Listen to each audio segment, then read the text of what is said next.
alloh taoloning fazli va marhamati bilan odoblar hadislari sharhining navbatdagi al-a'malu allati tudkhilul jannata wa tubaidu minan nar, jannatga kirgizadigan va jahannamdan uzoqlashtiradigan amallar haqida inshaalloh suhbatlashamiz. Musulmon odam har bir solih amal qilar ekan, bu jannatga tegiladi, shak shubhasiz. Biroq Rasululloh sollallohu alayhi vasallam shunday amallarni o'rgatgan, u amallar sunnatda kelgan, u amallar Qur'onga muvofiq. Uni odam qiladigan bo'lsa, qolgan amallariga, solih amallarga qaraganda u amallar fazilatli bo'ladi. Bismillahirrohmanirrohim. An Muad ibn Jabal radhiyallohu anhu qol: كنت مع النبي صلى الله عليه وسلم في سفر. Muaz ibn Jabal radhiyallohu anhudan rivoyat qilinadi, aytadi: Rasululloh sallallohu alayhi vasallam bilan birgalikda safarda edim.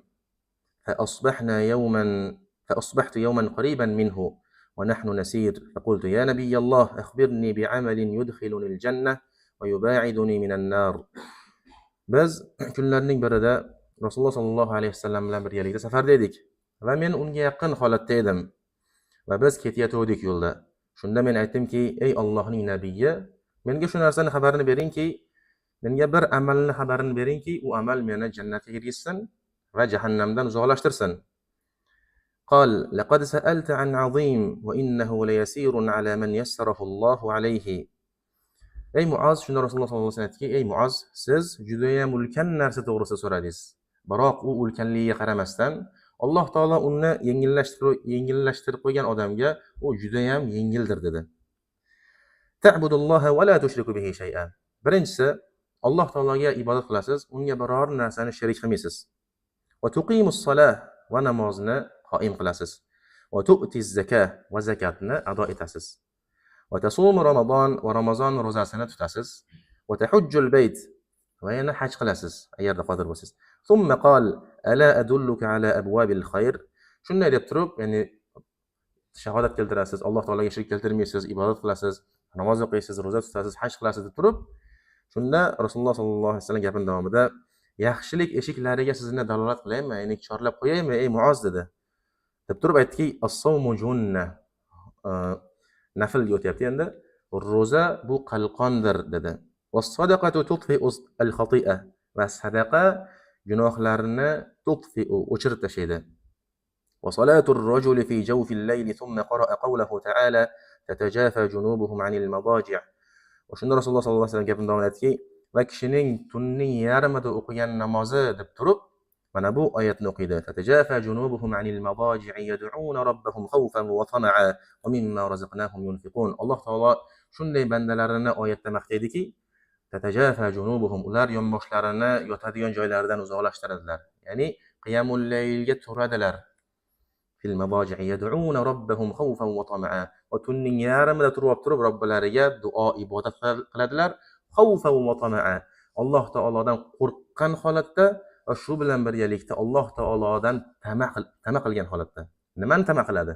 Allohning huzuridagi ajr va savoblarni tama qilgan holatda ular ibodat qiladilar, duo qiladilar deb turib Alloh taoloni maqtayapti. Ya'ni tahajjud o'qiydiganlarni.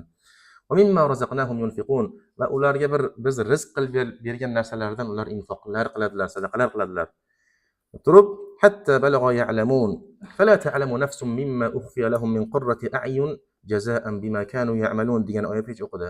Aytadiki Alloh taolo fala ta'lamu nafs, biror bir nafs bilmas, bima kanu ya'malun, ularga qilgan amallariga jazo qilib turib, mukofot qilib turib, ularga ne'matlarni, ko'zlarini quvontiradigan narsalarni tayyorlab qo'yganimizni, ya'ni jannat to'g'risida biror bir nafs bilmas. Ya'ni jannatning xabarlari bizga keladi. Bu yerda anhorlar bor, u yerda daraxtlar ko'p joy, u yerda ichlaridan dashlari ko'rib turadigan, tashqaridan ichlari ko'rib turadigan qasrlar bor deb xabarlar kelaveradi bizga, biroq biror bir nafs bilmas deyapti Alloh taolo. Ya'ni biror bir nafs ko'rmagan, hadisdan keladi-ku, biror bir ko'z ko'rmagan, quloq eshitmagan joydir u jannat deydi. Shuning uchun biz xabarlarni eshitaveramiz, biroq qanaqaligini hargiz biz tasavvur qila olmaymiz jannatni. Jannat shunday joyki, uni biz hargiz tasavvur qila olmaymiz qanaqaligini.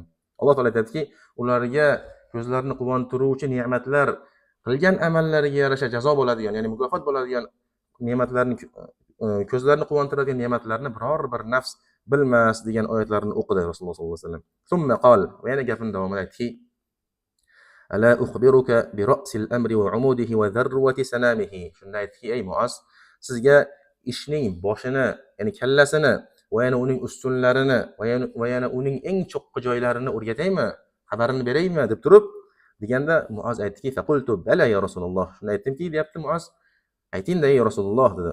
Qol Rasululloh sollallohu alayhi vasallam dedi, rasul amri al-islam. Ishning boshi bu islomdir. Va umuduhu as-salah. Va uning ustunlari namozdir.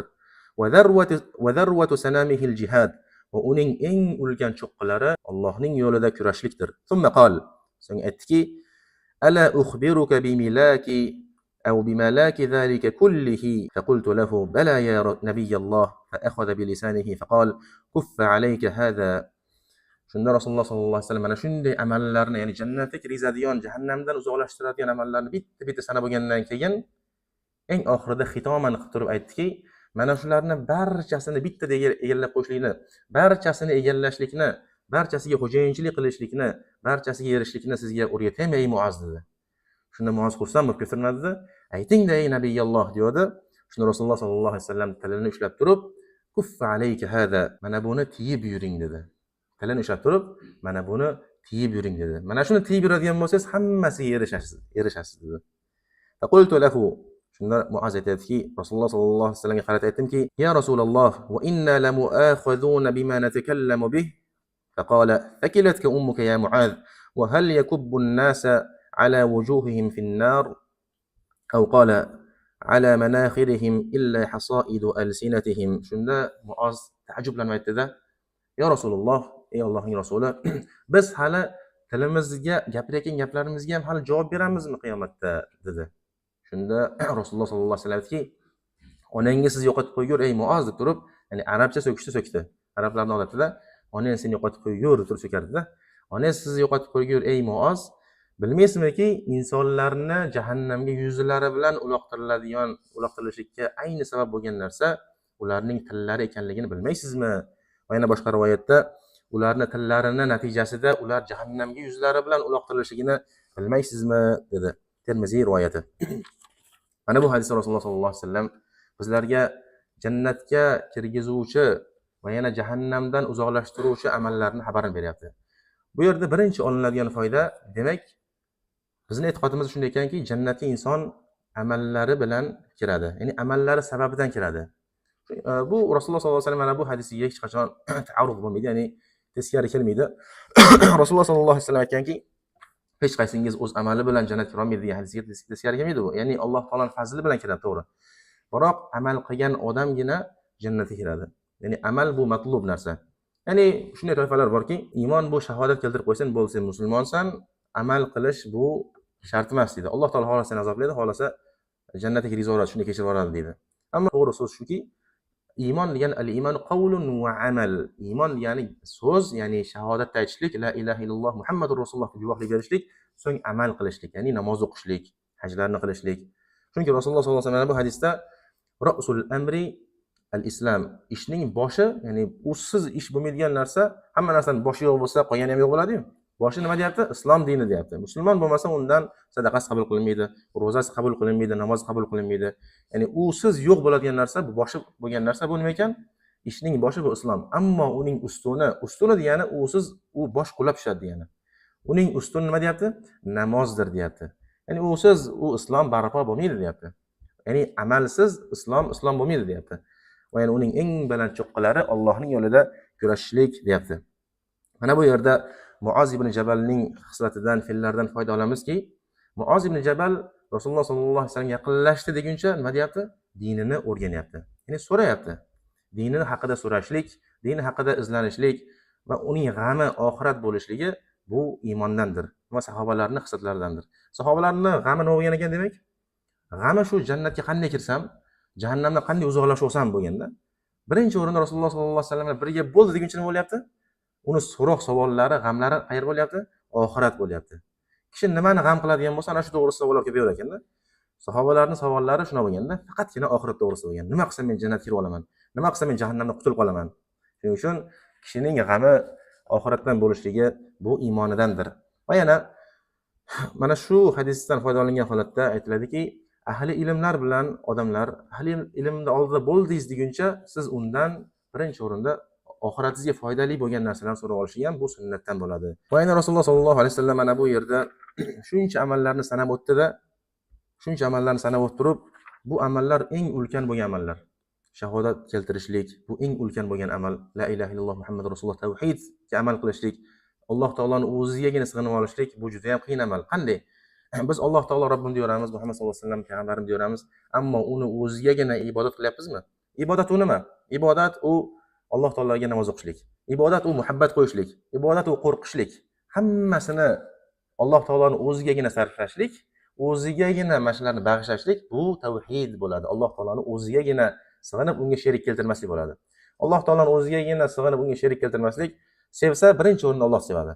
Allohni muhabbat turganda u hamma narsani kechira oladi. Alloh uchun u hamma narsani kechira oladi. Mana bu muhabbat borasida Alloh taolo muhabbatni Alloh taoloning o'zigagina sarflayotgan bo'ladi. Qo'rqish borasida, qo'rqish bu ibodatdir. Alloh taoloning o'zidangina qo'rqadi. Qolganlardan hargiz qo'rqmaydi u. Mana bu qo'rqish ibodatini Alloh taoloning o'zigagina sarflayapti. Maqtansa faqatgina Allohga maqtanadi. Maqtansa faqat Allohga maqtanadi. U insonlarga maqtanmaydi. Insonlarga maqtanayotgan bo'lsa, u shirk qilayotgan bo'ladi, riyo qilayotgan bo'ladi. Ibodatni qanday ibodat bo'lmasin, uni maqtanayotgan bo'lsa, insonlarga maqtanayotgan bo'lsa, u maqtanish ibodatida Alloh taologa nimanidir, ya'ni maxluqlarni sherik qilayotgan bo'ladi. Mana shu tavhid bilan Alloh taologa ibodat qilishlik va unga sherik keltirmaslik bo'ladi. Mana shunday ulkan ibodatlarni zikr qildi. Roza tutishni zikr qildi Rasululloh sollallohu alayhi vasallam. Va namozni mana bu hadisda 3 ta zikr qildi. Birinchisi namozni ado etishing dedi. Ikkinchisi tunda namoz o'qishlik dedi.